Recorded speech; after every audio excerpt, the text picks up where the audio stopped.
எனக்கு மிகவும் பிரியமான அன்பான தேவனுடைய பிள்ளைகளே, இந்த நாளிலும் ஷான் மினிஸ்ட்ரிஸ் வழங்கும் கிருபை நேரம் நிகழ்ச்சியில் உங்களை சந்திப்பதிலே நான் மிக்க மகிழ்ச்சி அடைகிறேன். நம்முடைய பிதாவாகிய தேவனாலும் கர்த்தராகிய இயேசு கிறிஸ்துவினாலும் உங்கள் ஒவ்வொருவருக்கும் கிருபையும் இரக்கமும் சமாதானம் உண்டாவதாக என்று சொல்லி இயேசுவின் நாமத்தினாலே உங்கள் ஒவ்வொரு பேரையும் வாழ்த்துகிறேன். இந்த வேளையிலும் ஆண்டுடைய வார்த்தைகளை தியானிக்கும் என்பதாக நம்ம ஆண்டவர் நோக்கி பார்த்து ஜெபிக்கலாமா? தகப்பனே, எங்கள் அன்பு ராஜாதி ராஜாவே, நேற்று மீண்டும் மீண்டும் மாறாதவரை, வானத்தை பூமியை படைத்தவரை, எங்களை சிருஷ்டித்தவரை, எங்களை வழி நடத்துகிறவரை, நல்லவரே வல்லவரே, உம்மை ஸ்தோத்திரிக்கிறோம் அப்பா, உம்மை ஆராதிக்கிறோம் அப்பா, உம்மை போற்றுகிறோம், உம்மை புகழுகிறோம், உம்மை வணங்குகிறோம் அப்பா. இந்த வேளையிலும் ஆண்டவரே, உடைய வார்த்தைகளை நாங்கள் தியானிக்கும் முன்பதாக உடைய சமூகத்துல வந்திருக்கிறோம் அப்பா. சத்தியத்தையும் அறிவீர்கள், சத்தியம் உங்களை விடுதலையாக்குன்னு சொன்னீங்களா ஆண்டவரை?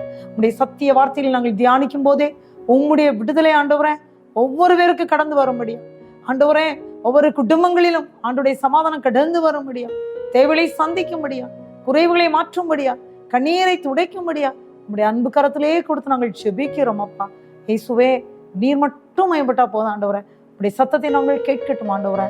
இதனால் வருகின்ற கன மகிமை துதி எல்லாம் அப்பா இயேசு ஒருவருக்கே செலுத்துகிறோம். இயேசு ரட்சம் மூலம் ஜெபத்தை ஏற்றுக்கொள்ளும் அன்பு நிறைந்த பரமபிதாவே, ஆமேன் ஆமேன். ஒரு விசை கூட இயேசுவின் நாமத்தினாலே உங்கள் அனைவரையும் வாழ்த்துகிறேன். இயேசுவின் நாமத்தினாலே. பிரியமான தேவ பிள்ளைகளே, இந்த நாளிலும் நாம் தியானிக்க இருக்கிற வார்த்தை தானியேல் 1வது அதிகாரம். தானியேல் 1வது அதிகாரம் 9ஆம் வசனம். தேவன் தானியேலுக்கு பிரதானிகளின் தலைவனிடத்தில் தயவும் இரக்கமும் கிடைக்கும்படி செய்தார். தேவன் தானியேலுக்கு பிரதானிகளின் தலைவனிடத்தில் தயவும் இரக்கமும் கிடைக்கும்படி செய்தார். தானியேலுக்கு தயவும் இரக்கமும் கிடைக்கும்படி செய்தார் என்ற தலைப்பிலே இன்றைய தினத்திலும் கொஞ்ச நேரம் தேவனுடைய வார்த்தையில நாம் தியானிக்க இருக்கிறோம். பிரியமான தேவ பிள்ளைகளே, இந்த தானியேலை குறித்த சம்பவம் நம்ம எல்லாரும் அடிக்கடியா தியானிக்கிற ஒரு வார்த்தை தான். எல்லாருக்கும் தெரியும் தானியேல் எடுத்த தீர்மானம். அவர் எடுத்த அந்த ஒரு தீர்மானம் தான் அவருடைய வாழ்க்கையிலே ஒரு பெரிய அற்புதத்தை அநேகர் காண வைத்தது. அது மட்டும் இல்ல, முடிவரைந்த அந்த தானியேல் கர்த்தருக்காக நின்றார். ஏன்னா இந்த தானியேல் 1வது அதிகாரத்துல பார்க்கும்போது பாத்தீங்கன்னா 3வது வசனம். தானியேல் 1ஆம் அதிகாரம் 3ஆம் வசனம். அப்பொழுது இஸ்ரவேல் புத்திரருக்குள்ளே ராஜ குலத்தார்களிலும் துரை மக்களிலும் யாதொரு மாசும் இல்லாதவர்களும் அழகானவர்களும் சகல ஞானத்திலும் தேர்ந்தவர்களும் அறிவில் சிறந்தவர்களும் கல்வியில் நிபுணரும் ராஜாவின் அரண்மனையிலே சேவிக்க திறமை உள்ளவர்களாகிய சில வாலிபரை கொண்டு வந்து அவர்களுக்கு கல்தேயன் எழுத்தை பாஷையை கற்றுக் கொடுத்து அவர்களை தனக்கு ஒப்புவிக்கும்படியா ராஜா அவங்க பிரதானிகளின் தலைவனாகிய அஸ்பேனாஸுக்கு சொல்றாரு. அப்படி சொல்லிட்டு சொல்லுவாரு, ராஜா தான் உண்ணும் போஜனத்திலே தான் குடிக்கும் திராட்சரசத்துல தினம் ஒரு பங்கை அவர்களுக்கு நியமித்து அப்படி 3 வருஷம் வளர்க்கணும், வளர்த்து முடிவுல அவங்க ராஜா முன்பாக நிற்கணும் அப்படின்னு சொல்லி ஒரு கட்டளை போடுகிறார். அப்படி இருக்கும்போது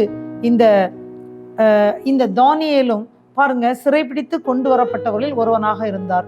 ஆனா இந்த தானியேலை சிறைப்பிடித்து சத்துரு கொண்டு வரும்போது ஒருவேளை தானியேலை பார்த்து அந்த சத்துருக்கு பயங்கர சந்தோஷமா இருந்திருக்கும்.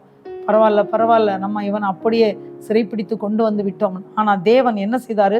இங்க அவர்களைத்தான் தெரிந்து கொள்கிறார். ஒருவேளை நம்ம கூட அநேக இடத்துல சிறைப்பட்டு போய் ஏதோ ஒரு காரியத்துல வேதனைப்பட்டு போய் அடங்கி ஒடுங்கி கண்ணீரோடு துன்பத்தோடு நமக்கு எந்த ஒரு ஆதரவும் இல்லாதபடி இருக்கலாம். ஆனா கர்த்தராகிய இயேசு கிறிஸ்து உங்களை தெரிந்து கொண்டபடியினால், உங்களை தெரிந்து கொள்ளும் போது எல்லா பிரச்சனைகளிலும் அவர் விடுவிக்கிறவராக இருக்கிறார். சத்ரு ஒருவேளை நம்மை குறித்து சந்தோஷப்படலாம், நம்ம துக்கப்படும் போது அவனுக்கு சந்தோஷமா இருக்கலாம். ஆனா ஒண்ணு தெரியுமா, கர்த்தராகிய இயேசு கிறிஸ்துவை நாம் பற்றி கொள்ளும் போது நம்மை குறித்த அந்த பிளான் அவர் மாற்றவே மாட்டாரு. நமக்கென்று ஒரு திட்டம் வைத்திருப்பார். இந்த தானியேலுக்கென்று ஒரு திட்டம் இருந்தது. தானியேலை குறித்துதான் அந்த பிளான் எப்படி நிறைவேறுது பாருங்க. இப்போ செலக்ட் பண்ணதுல தானியேல் ஒருவராக இருந்தார். அவங்க 3 வருஷம் அவர்களை வளர்க்கிறார்கள். வளர்த்து 3 வருஷம் முடிந்த போது வளர்க்க வேண்டும் என்று தீர்மானிக்கிறாங்க. அப்போ இவங்க தீர்மானிக்கிற வேளையில தானியேல் ஒரு தீர்மானம் எடுக்கிறார். அவர் என்ன சொல்றாருன்னு பாருங்க. 8ஆம் வசனம். தானியேல் 1வது அதிகாரம் 8ஆம் வசனத்துல தானியேல் சொல்றாரு, ராஜாவின் போஜனத்தினாலும் அவர் பானம் பண்ணும் திராட்சை ரசத்தினாலும் தன்னை தீட்டுப்படுத்தலாகாது என்று தன் இருதயத்தில் தீர்மானம் பண்ணிக்கொண்டு தன்னை தீட்டுப்படுத்தாதபடி பிரதானிகளின் தலைவனிடத்துல வேண்டிக் கொள்கிறார். சில இடத்துல நம்ம இப்படியாக எங்கேயோ போனோம்னா எல்லா இடத்திலும் தயவு இறக்கம் கிடைக்கும்னு நமக்கு தெரியாது.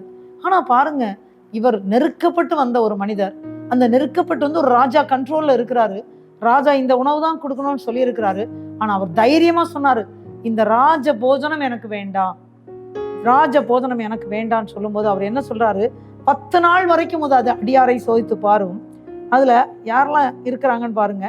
தானியேல், அனனியா, மீஷாவேல், அசரியா, இவங்க இருக்கிறாங்க. அந்த 3 பேரும் யாருன்னா சாத்ராக், மேஷாக், ஆபேத்நேகோ, தீச்சுளையில் போடப்பட்டு விடுதலையானவர்கள். அந்த 3 பேரும் இருக்கிறாங்க. அவர் சொல்றாரு, இந்த 10 நாள் வரைக்கும் அடியாரை சோதித்து பாரும். எங்களுக்கு புசிக்க பருப்பு மற்றும் மரக்கறி போன்ற மரக்கறி தண்ணீரை மட்டும் குடிங்க. நாங்க எங்களை ராஜ போஜனத்தில் புசித்த வாலிபருடைய முகத்தையும் எங்க முகத்தையும் நீங்க சோதிச்சு பாருங்க, 10 நாள் வரைக்கும் நீங்க சோதிச்சு பாருங்க அப்படின்னு சொல்றாரு. அதே போல 10 நாள் வரைக்கும் அவங்களை சோதித்து பார்க்கறாங்க. சோதித்து பார்க்கும்போது அந்த ராஜ போஜனத்தை புசித்த வாலிபர்களை விட இந்த வாலிபருடைய முகங்கள் களை உள்ளதாகவும் சரீரம் புஷ்டி உள்ளதாகவும் இருந்தது. அப்பதான் அந்த இவங்களுக்கு விசாரிப்புக்காரனாக வைக்கப்பட்ட மேல்ஷார் சொல்லுவாரு, அவர்கள் குடிக்க கட்டளையிட்ட திராட்சை ரசத்தையும் நீக்கி வைத்து அவர்களுக்கு பருப்பு முதலான விலை கொடுத்தாராம். இந்த 4 வாலிபருக்கும் பாருங்க, விசேஷமா அவர்கள் எடுத்த தீர்மானம் பாருங்க, அவங்களுக்கு அந்த அவருடைய கண்களிலே தயவும் இரக்கமும் தேவன் தானியேலுக்கு பிரதானிகளின் தலைவனிடத்தில் தயவும் இரக்கமும் கிடைக்கும்படி கட்டளையிட்டார். ஏன் அப்படின்னா, இந்த தானியேல் வாழ்க்கையில அவர் எடுக்கிற ஒரு தீர்மானம், அவர் எடுக்கிற அந்த இருதயத்துல இருக்குது, தன்னை தீட்டுப்படுத்தி விடக்கூடாது. நம்ம ராஜாவுடைய அரண்மனையில தான் இருக்கிறோம், தன்னை தீட்டுப்படுத்தி விடக்கூடாதுன்னு சொல்லி இந்த 4 வாலிபர்களும், தானியேலும், சாத்ராக், மேஷாக், ஆபேத்நேகோ, அவருடைய இன்னொரு பேர் தான் இந்த பேர்கள் நான் படிச்சல, அனனியா, மீஷாவேல், அசரியா, இவளுடைய பேர் தான் சாத்ராக், மேஷாக், ஆபேத்நேகோ. பாருங்க, இந்த 4 பேரும் ஒரு தீர்மானம் எடுத்தாங்க. 10 நாள் அவங்க அந்த ராஜ போஜனத்தை புசிக்கவில்லை. இவங்க கேட்ட அந்த பருப்பு மற்றும் காய்கறி தான் கொடுத்தாங்க. அதனால சோதித்து பார்க்கும்போது எப்படி இருந்தாங்க இவர்கள், இந்த 4 பேரும் ரொம்ப செழிப்பா, அவங்க முகம் அழகா புஷ்டி உள்ளதா இருந்துச்சு. பாத்தீங்கன்னா அந்த 4 வாலிபருக்கும் தேவன் சகல எழுத்திலும் பாருங்க ஞானத்திலும் அறிவையும் சாமர்த்தியத்தையும் கொடுக்கிறார். சகல எழுத்திலும் ஞானத்திலும் அறிவையும் சாமர்த்தியத்தையும் கொடுக்கிறாரு. இப்போ தானியேலை சகல தரிசனங்களையும் சொப்பனங்களையும் அறியத்தக்க அறிவுள்ளவர் ஆக்குகிறார். இப்போ அதே போல ராஜா கிட்ட நேச்சார் ராஜா கிட்ட இவங்க கொண்டு விடுறாங்க. ராஜா அவர்களோடய பேசினார். இப்போ இந்த 4 பேருக்கும் போஸ்டிங் போடுறாங்க. இந்த போஸ்டிங்ல பாத்தீங்கன்னா இந்த தானியேல் எல்லாருக்கும் மேற்பட்டவனா இருந்தான்னு சொல்லி இருக்கு. தானியேல் எல்லாருக்கும் மேற்பட்டவர். அந்த ராஜா எந்த விஷயத்துல தனக்கு பெஸ்ட் வேணும்னு நினைச்சாரோ அந்த பெஸ்ட்ல இவங்க எல்லாரும் இருந்தாங்க. யாரெல்லாம்? ஞானத்துக்கும் புத்திக்கும் அடுத்த எந்த விஷயத்தில் ராஜா அவர்களை கேட்டு விசாரித்தானோ அதிலே தன் ராஜ்யம் எங்கும் உள்ள சகல சாஸ்திரிகளிலும் ஜோசியரிலும் அவர்களை 10 மடங்கு சமர்த்தராக கண்டார். பிரியமான தேவ பிள்ளைகளை, நம்முடைய வாழ்க்கையில நாம் தீர்மானம் எடுக்கிறது உண்டா? இந்த தானியேல் தீர்மானம் எடுத்தது மட்டும் இல்ல, செயல்படுத்தினார். பிரியமான தேவ பிள்ளைகளை, அவர் தீர்மானம் அவருக்கு இருந்துச்சு, எந்த விதத்திலும் தான் தீட்டுப்படக்கூடாது. 2வது, அவர் அந்த ராஜா போஜனம் அவரை நோக்கி வருகிறது. பாருங்க, நம்ம வேத வசனத்துல இருக்கு, இப்படிப்பட்ட போஜனம் வரும்போது தொண்டையில கத்திய வைன்னு சொல்லி வேத வசனம் சொல்கிறது. கரெக்டாக அந்த வார்த்தையின்படியாக தானியேல் பாருங்க இந்த இடத்துல அவர் அதை விரும்பல. அதனால தான் தீட்டுப்பட்ட ஆகாரம் எனக்கு வேண்டாம் சொல்லி அதை விளக்குறாங்க. இந்த 4 வாலிபர்கள் அந்த விளக்கு நிமித்தம் இவர்களுக்கு ஞானத்தை தேவன் கொடுக்கிறார். அது மட்டும் இல்ல, பாருங்க அவங்க செயல்படுத்தினாங்க. தீர்மானம் எடுத்தது மட்டும் இல்ல, தானியேல் தீர்மானம் எடுத்தது மட்டும் இல்ல, அதை செயல்பாட்டுக்குள்ள கொண்டு வந்தார். சில நேரத்தில் நம்ம தீர்மானம் எடுப்போம், எல்லாருமே தீர்மானம் எடுப்போம். பைபிள் படிப்பேன், ஜெபிப்பேன், ஏசப்பா நான் உங்களுக்கா இந்த பூமியில ஜீவிப்பேன், தீட்டானது ஒண்ணு நான் தொடமாட்டேன், பாவமான காரியத்துல போகமாட்டேன்னு சொல்லி அநேக நேரத்துல நிறைய தீர்மானம் எடுப்போம், ஆனா செயல்படுத்த மாட்டோம். அதனால இன்றைக்கு அநேக வாலிபர்கள் கூட தவறான காரியத்துல விழுந்து வெளியே வர முடியாதபடி பாவத்தின் கயிர்களால் கட்டப்பட்டு துக்கத்திலும் துயரத்திலும் இருக்கிறாங்க. அதனாலதான் நம்ம வேத வசனத்துல பாக்குறோம், மாம்சத்தின் கிரியை வேண்டாம் அப்படின்னு சொல்லி பவுல் அடிகளார் மிக தெளிவாக குறிப்பிடுகிறார். ஏன்னா எப்ப நம்ம ஆண்டவருக்காக செயல்பட நினைக்கிறோமோ அப்ப நம்மளோட மாம்சமா நமக்கு விரோதமாக செயல்படும். வேண்டாம், நீ எதுக்காக இப்படி பரிசுத்தமா வாழ நினைக்கிறான்னு சொல்லி நமக்கு விரோதமாக அது ஒரு கட்டளையை கொண்டு வரும். நம்ம பாருங்க பிரியமான தேவ பிள்ளைகளே, ஆனா அதை ஜெயித்து நம்ம காண்பிக்கணும். அந்த ஆண்டுக்கு பிரியமில்லாத காரியத்தை நம்ம விழுந்து விடக்கூடாது. மாம்சத்தின் இச்சையில விழுந்து விடக்கூடாது. உலக ஆசா பாசங்கள்ல, தேவனுக்கு பிரியமில்லாத அந்த வைராக்கியம், விரோதம், அந்த பகையில விழுந்துடக்கூடாது.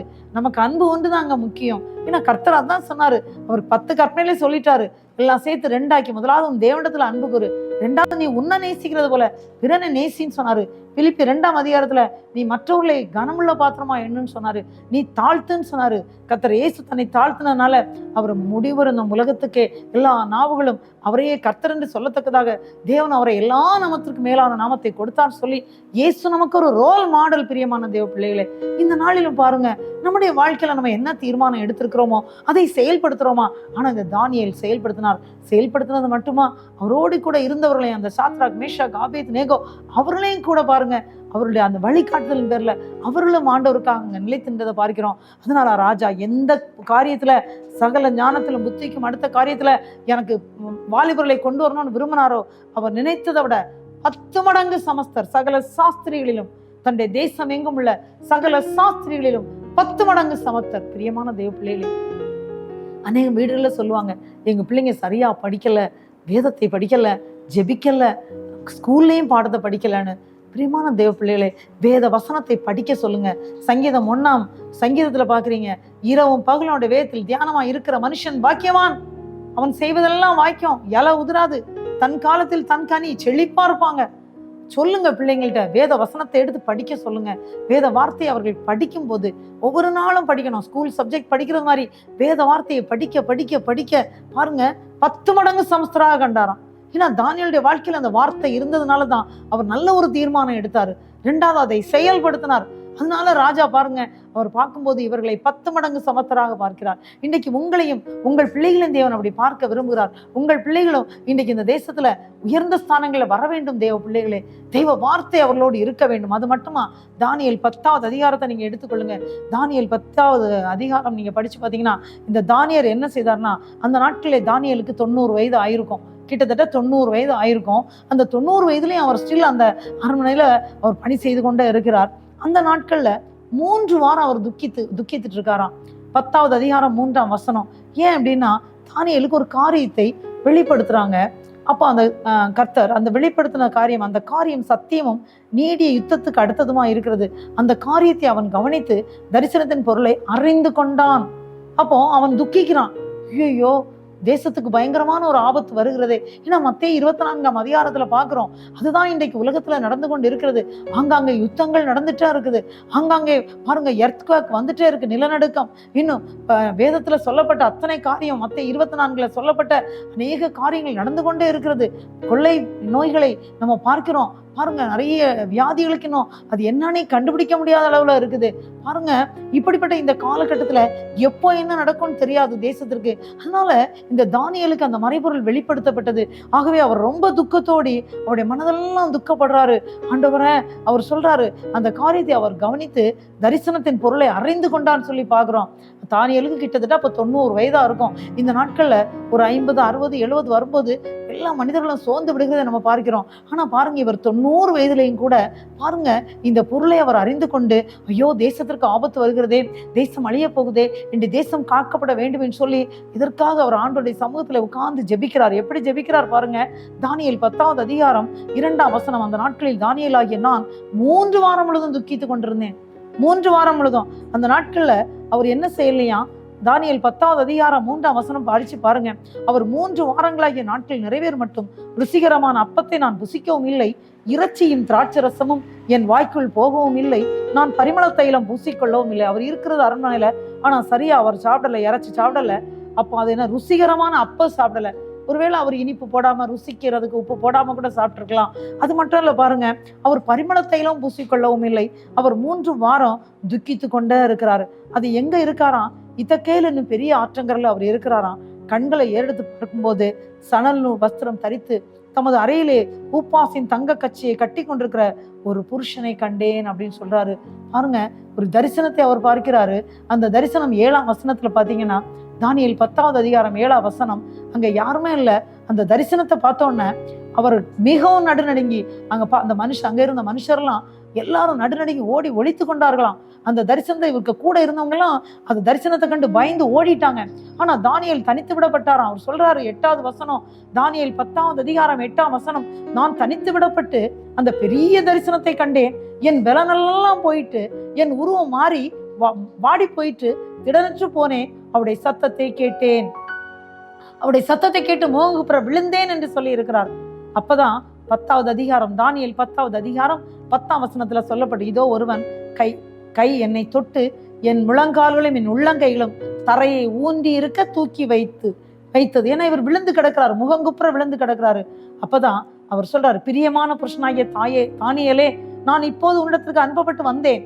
ஆதலால் நான் உனக்கு சொல்லும் வார்த்தையின் பேர் நீ கவனமா இருந்து கால் ஊன்றி நில் என்றான். இந்த வார்த்தை அவனிடத்துல சொல்கையில் நடுக்கத்தோட எழுந்து நின்றேன். முதல்ல முகங்குப்புற விழுந்தாரு, ஒரு தூதன் அவரை எழுப்பி விட்டாரு. இப்ப சொல்றாரு, நான் உனக்கு சொல்ல போற வார்த்தைய நீ கவனமா கால் ஊண்டி கேளுன்னு. வயது 90 தாண்டிட்டுங்க, ஆனா எழும்பி நின்றார். அப்பதான் அவர் சொல்றாரு, 12ஆம் வசனம், தானியேல் 10வது அதிகாரம் 12ஆம் வசனத்துல சொல்றாரு, தானியேலே நீ பயப்படாதே, நீ அறிவை அடைகிறதற்கும் உன்னுடைய தேவனுக்கு முன்பாக சிறுமைப்படுத்துகிறதற்கும் உன் மனதை செலுத்தின முதல் நாள் துவக்கி உன் வார்த்தைகள் கேட்கப்பட்டது. உன் வார்த்தைகள் நிமித்தம் நான் வந்தேன். பாருங்க, பெர்சியா ராஜ்யத்தின் அதிபதி 21 நாள் மட்டும் என்னோடு எதிர்த்து நின்றான். ஆனாலும் பிரதான அதிபதியில் ஒருவனாய் மிகாவேல் எனக்கு உதவியாக வந்தான். ஆதலால் நான் அங்கே பெர்சியாவின் ராஜாக்களிடத்தில் தரித்திருந்தேன். இப்போதும் கடைசி நாட்களிலே உன் ஜனங்களுக்கு சம்பவித்ததை உனக்கு தெரிய பண்ணும்படிக்கு நான் வந்தேன். இந்த தரிசனம் நிறைவேற இன்னும் நாள் சொல்லும் என்றான். இப்போ மறுபடியும் அவன் இதை பேசும்போது தலை கவிழ்ந்து தரையை நோக்கி பேச்சற்று போனேன்னு சொல்றான். அவன் பலனற்று போனேன்னு சொல்றாரு. எனக்கு மூச்சும் இல்லை என்றேன்னு சொல்றாரு. பலன் இல்லை, மூச்சும் இல்லை. 15, 16, 17 அப்படிதான் இருக்கு. ஏன்னா அவர் சொல்றாரு, இனி என்ன நடக்க போகுது? பிரியமான தேவ பிள்ளைகளே, அதுதான் நீங்க கீழே பாத்தீங்கன்னா அவர் தொட்டு சொல்றாரு, நீ என்னைக்கு உன்னை ஒடுக்கி இந்த 3 வாரமா நீ அப்போ இனிப்பு சாப்பிடாம, நீ இறைச்சி சாப்பிடாம, அந்த பரிமள தைலம் போடாம நீ உன்னை ஒடுக்கி நீ உபவாசம் போட்டு ஜெபிக்க ஆரம்பிச்சியோ, அப்பமே நீ அறிவை அடைய வேண்டும் என்று சொல்லி நீ தேவனுக்கு முன்பதாக நீ தாழ்த்தப்பட்டதை கேட்டு உன் வார்த்தை நிமித்தம் தான் நான் வந்தேன். ஏன்னா 21 நாள் உன்னுடைய அந்த உனக்கு கிடைக்கக்கூடிய அந்த சமாதானம் கிடைக்க முடியாதபடி, உன்னுடைய ஆன்சர் உனக்கு வராதபடி எனக்கு எதிர்த்து நின்றான் அந்த பெர்சியா ராஜ்யத்தின் அதிபதினு சொல்றாரு. பிரியமான தேவ பிள்ளைகளை, இப்பமா நாமும் அப்படிதான். அநேக நேரத்துல நீங்களும் ஜெபிக்கிறீங்க, ஜெபம் கேட்டது மாதிரி கூட இருக்காது. ஆனா கர்த்தர் ஜெபத்தை கேட்கிறவர், ஏற்ற வேளையில் வருவார். பிரியமான தேவ பிள்ளைகளே, அந்த தானியேல் சோர்ந்து போகல. அவர் பாருங்க 15ஆம் வசனம், தானியேல் 10:15 முதல்ல பலனற்று போய் விழுறாரு, மறுபடியும் பலனற்று போனேன்னு சொல்றாரு. என்னுடைய மூட்டுகள் புரண்டன. வயது 90 தாண்டின பின்பு நடக்கிற காரியங்கள். ஆனா இன்னைக்கு நாம் என்ன செய்து கொண்டிருக்கிறோம்? தேசம் அழிகிற நிலைமையில இருக்கிறதே. வாலிப பிள்ளைகள் எல்லாம் இன்னைக்கு பல காரியங்களுக்கு அடிமைப்பட்டு போய் இருக்கிறாங்களே. சிறு பிள்ளைகள் எல்லாம் இன்னைக்கு பாருங்க, அவர்களும் அதே நிலைமையில போய் கொண்டு இருக்கிறாங்களே. இன்னைக்கு தேசம் பல விதங்களில் அடிமைப்பட்டு கொண்டு போய் இருக்கிறதே. பிரியமான தேவ பிள்ளைகளே, நம்ம என்ன செய்து கொண்டிருக்கிறோம்? முதலாவது நாம் சரியாகணும். இந்த தானியேல் எடுத்த தீர்மானத்தை போல நாம் தீர்மானம் எடுக்கணும். தானியேல் உறுதியாக தன்னுடைய தீர்மானத்தை என்னது போல தீர்மானத்துல உறுதியா நிக்கணும். இந்த வயதான காலத்திலும் தேசத்திற்காக அவர் உபவாசம் பண்ணி ஜெபித்தாரே, அதே போல நாமும் நம்முடைய வாழ்க்கையில நம்முடைய தேசம் ஆசீர்வதிக்கப்படணும். தேசத்துல எல்லாரும் உயர்வடையணும், எல்லாரும் நல்ல நிலைமைக்கு வரணும், யாரும் தவறான காரியத்துல போய்விடக்கூடாதுன்னு சொல்லி ஜபம் தேவை. பிரியமான பிள்ளைகளே, பாருங்க, அந்த 15, 16, 17 பேச்சற்று போனாரு, பலனற்று போனாரு, மூச்சும் இல்லைன்னு சொன்னார். ஆனா அவர் தொட்டு திடப்படுத்தி, இப்பொழுது நீ திடன்கொள், உனக்கு சமாதானம் சொல்லி அவரோடு பேசுகிறார். பாருங்க, பேசிட்டு சொல்றாரு, அவர்களுக்கு விரோதமாய் பலன் கொள்ளுகிற வேறு ஒருவரும் இல்லை. சக்தி எழுத்துலதை கண்டிருக்கிறதை, சக்தி எழுத்துன அந்த வேத வார்த்தையில கண்டிருக்கிறது நான் உனக்கு தெரிவிப்பேன்னு சொல்லிட்டு சொல்றாரு. அவர் என்னென்ன நடக்க போகுதுன்னு சொல்லி 11ஆம் 12ஆம் அதிகாரத்துல எல்லா காரியங்களையும் சொல்றாரு. பிரியமான தேவ பிள்ளைகளே, அப்படிப்பட்ட ஒரு காலகட்டத்துல தான் நாம் இன்றைக்கு இருந்து கொண்டிருக்கிறோம். ஏன்னா தானியேல் 12:1 வசனத்துல மிகப்பெரிய அதிபதியாகிய உன் ஜனத்தின் புத்திரக்கா நிற்க பெரிய அதிபதியாக மிகாவேல் அக்காலத்திலே எழும்புவான் சொல்லிட்டு சொல்றாரு. அக்காலத்திலே ஆபத்து காலம் வரும் சொல்றாரு.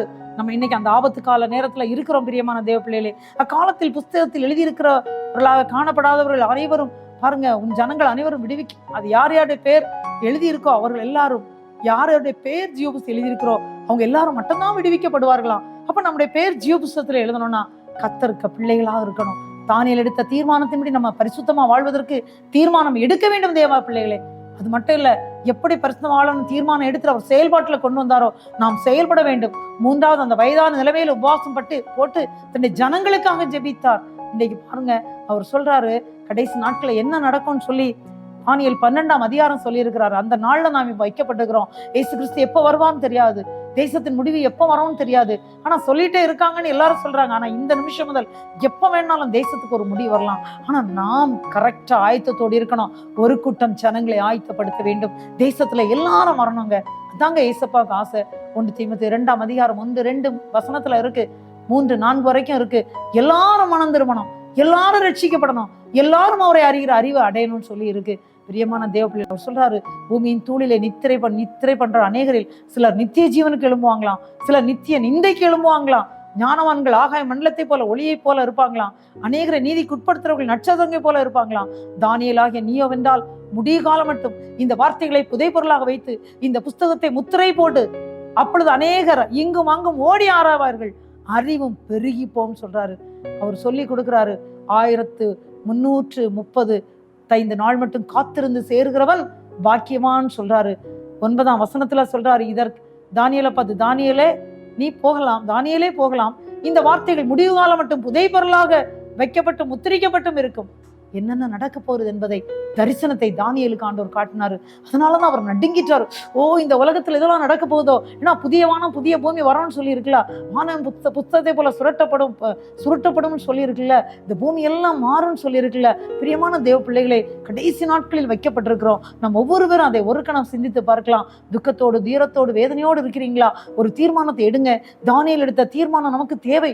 அவர் சொல்றார், அநேகர் சுத்தம் வெண்மையமாக்கப்பட்டு புடமிடப்பட்டவர்களாய் விளங்குவார்கள், துன்மார்க்கரோ துன்மார்க்கமாய் நடப்பார்கள், துன்மார்க்கில் ஒருவனும் உணரான். இன்றைக்கு அதான் நடக்குது. பரிசுத்தமா இருக்கிறவன் இன்னும் பரிசுத்தமாகட்டும், அசுத்தமா இருக்கிறேன்னு அசுத்தமாகட்டும் சொல்லிதான் பாக்குறோம். பிரியமான தேவ தேவன் அதை விரும்பவில்லை. ஆனா ஞானவான்களோ உணர்ந்து கொள்வார்கள். நீயோ வென்றால் முடிவு காலம் மட்டும் போயிரு, நீ இளைப்பாரி கொண்டிருந்து நாட்களின் முடிவிலே உன் சுதந்திர வீதத்துக்கு எழுந்திருப்பாயின்னு சொல்றாரு. பிரியமான தேவ பிள்ளைகளே, அதுக்கு ஒரு இடம், ஒரு வார்த்தையும் சொல்றாரு.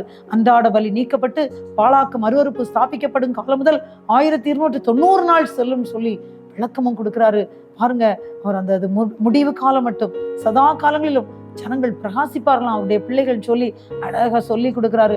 பிரியமான தேவ பிள்ளைகளே, 9ஆம் வசனத்துல இந்த வார்த்தைகள் முடிவு காலம் மட்டும் புதைபொருளாக வைக்கப்பட்டு முத்திரிக்கப்பட்டும் இருக்கும்னு சொல்றாரு. 90 வயதுக்கு பிறகு அவர் அவ்வளவு உபவாசம் போட்டு 21 நாள் ஜெபித்தது நிமித்தம் இந்த கடைசி நாட்கள் என்னென்ன நடக்க போகுது என்கிறதை தெளிவாக ஆண்டவர் கற்றுக் கொடுத்தார். பாருங்க, அதை காட்டி கொடுத்தார். அதை கண்டுதான் அவர் நடுங்கியே போனாராம். அது முடிவு காலம் மட்டும் புதை பொருளாக இருக்கும், முத்திரிக்கப்பட்டு இருக்கும்னு சொல்லி ஆண்டவர் சொன்னாரு. நீ இளைப்பாரி கொண்டு நாட்களின் முடிவிலே உன் சுதந்திர வீதத்துக்கு எழுந்திருப்பாயின்னு சொல்லி அவர் வாழ்த்துறாரு தானியேல.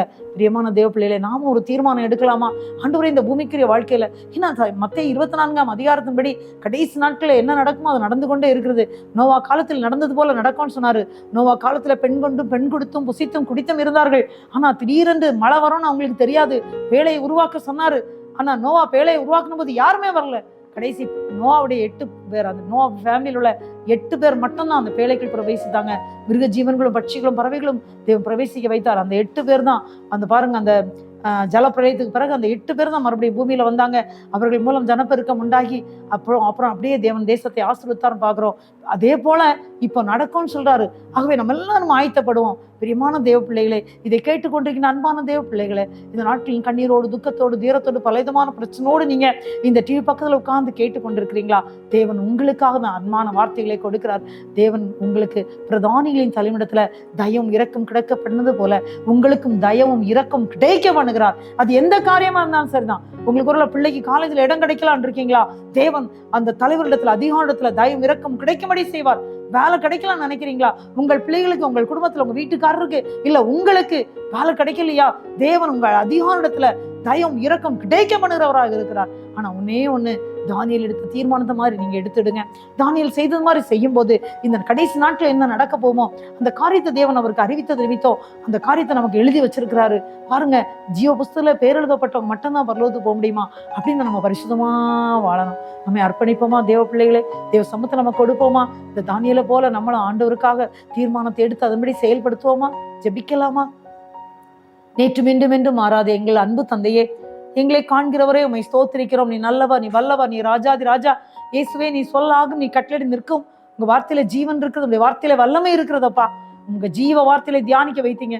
இதை கேட்டுக்கொண்டிருக்கின்ற ஒவ்வொரு பிள்ளைகளுடைய வீடுகளிலும் குடும்பங்களிலும் இயேசுவே உங்களுடைய விடுதலை கடந்து வரும்படியாய் தானியேல் எடுத்த தீர்மானத்தின்படி ஆண்டவரே தானியேல் செயல்படுத்தும் நிமித்தம் ஆண்டவரே தானியேலுக்கு அந்த பிரதானிகளின் தலைமிடத்துல தயவும் இரக்கமும் கிடைக்க பண்ணது போல இப்பொழுது இந்த டிவி பெட்டி பக்கத்துல உட்கார்ந்திருந்து எத்தனை பேர் இந்த வார்த்தையில கேட்டுக்கொண்டு இருக்கிறார்களோ அன்று இந்த வார்த்தையை ஆண்டவரே ஒருவேளை யூடியூப் மூலம் கேட்டுக்கொண்டு இருக்கிறாங்களா, யாரா இருந்தாலும் சரி அவருடைய குடும்பத்திலே கர்த்தாவே தயவும் இரக்கமும் நீர் கிடைக்க பண்ணும்படியாய் தானியேல் எடுத்த தீர்மானம் அவருடைய வாழ்க்கையில எடுக்கத்தக்கதாக ஆண்டவரை தானியேல் செயல்படுத்தின போல செயல்படத்தக்கதாக தானியேல் தன்னுடைய 90 வயதிலும் தேசத்தின் ஜனங்களுக்காக அவர் ஆண்டவரை உபவாசம் பண்ணி 21 நாட்கள் ஜெபித்தது போல ஒவ்வொரு பிள்ளைகளும் தங்களை ஆண்டவரை அர்ப்பணித்து தேசமத்திலே காத்திருக்கிற கிருபையை கொடுக்கும்படியாய் தீர்மானத்தை நிறைவேற்றத்தக்கதாக முடிவரை நிலைத்து நிற்கத்தக்கதாக ஆண்டவரை நீ வரும்போது பரலராஜ்யத்துக்கு ஒவ்வொரு பேரும் தகுதி உள்ளவர்களாக வரத்தக்கதாக ஒவ்வொரு பிள்ளைகளையும் எங்களை நீ தகுதிப்படுத்தும்படியா எங்கள் ஒருவரையும் தாழ்த்தி எங்களுடைய அன்பு கரத்திலே கொடுக்கிறோம். இயேசுப்பா நீங்க மட்டும் மேம்பட்டா போதும் ஆண்டவரை.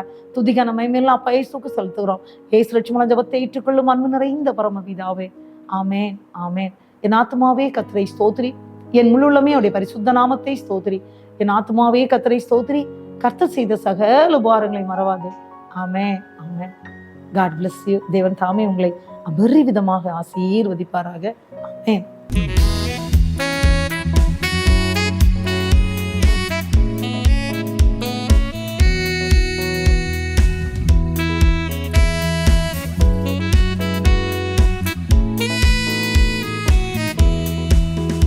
என்னை நேசிக்கின்றாயா,